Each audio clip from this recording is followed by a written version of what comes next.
أعوذ بالله من الشيطان الرجيم. بسم الله الرحمن الرحيم.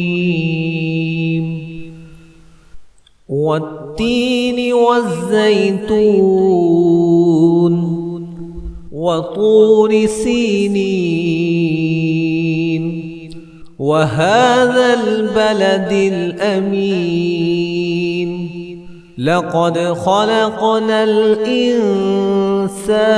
في أحسن تقويم ثم رددناه أسفل سافلين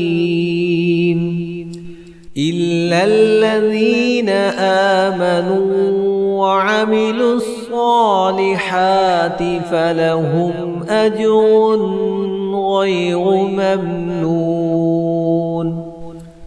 فما يكذبك بعد بالدين؟